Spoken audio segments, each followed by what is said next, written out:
moringa zayıflatır diyorsunuz ama zayıfınız nasıl oluyor bu iş?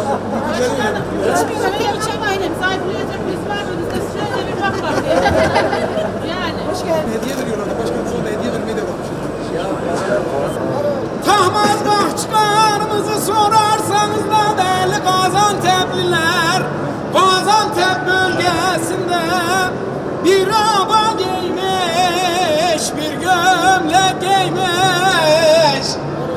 Hürmeti bol başkanımızın da le le le le le le, odası geniş, odası geniş. Değerli başkanım hoş geldiniz. Sizi Face'ten de televizyondan da takip ediyorum. Çok teşekkür ederim. Gaziantep'in en büyük gurur kaynağısınız.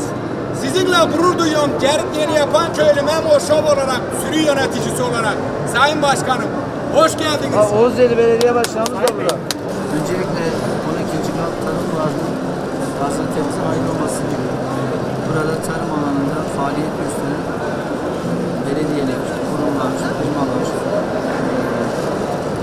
bulunuyor. Biz de Şahinbey Belediyesi olarak standımızı açtık. Bildiğiniz gibi Şahinbey Belediyesi olarak biz de tarıma, çiftçiye, hayvancılığa ciddi bir destek veriyoruz. Almış olduğumuz 10.000 ton arpa, buğday, mercimek, yine 10.000 ton gübre, 24.000 ton hayvan gibi desteğinde bulunduk. Yine vatandaşlarımıza 3.000 tane canlı hayvan desteğinde bulunduk. Şu anda inşallah yeni bir destek paketimiz var. 2.000 tane daha dağıtım gerçekleşecek. Bunun yanı sıra arazi yollarını şu anda tamamladık.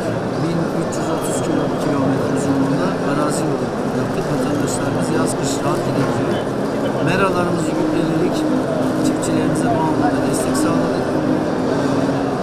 Şimdi yeni desteklerimiz var. 12.300.000 adet fide dağıtımı gerçekleştiriyoruz. Şu anda başladık dağıtıma. Salatalık, domates, biber, patlıcan, kavun çiftçimize ve vatandaşlarımıza dağıtıyoruz. Yine 10.000 tane asma fidanı dağıttık ve vatandaşlarımıza şu anda evlerin damları hem yeşil olsun hem de üzümünden, korundan faydalansınlar diye. Yine bir 50.000 adet fesleğen dağıtımı gerçekleştireceğiz. Şu anda da bu arada yine gelen vatandaşlarımıza hediyelik çiçekler dağıtıyoruz. Amacımız tarımı, hayvancılığı desteklemek, çiftçimizin yanında olmak. Yapmış olduğumuz destekler sayesinde Şahinbey'de 80.000 dekar olan ekili alan şu anda 300.000 dekarın üzerine çıktı. Yani %300'ün üzerinde bir artış var. Ürün artışı çok daha fazla. Yapmış olduğumuz sertifikalar, tohumlar sayesinde. Tarıma desteğimiz bugüne kadar olduğu gibi bundan sonra da devam edecek.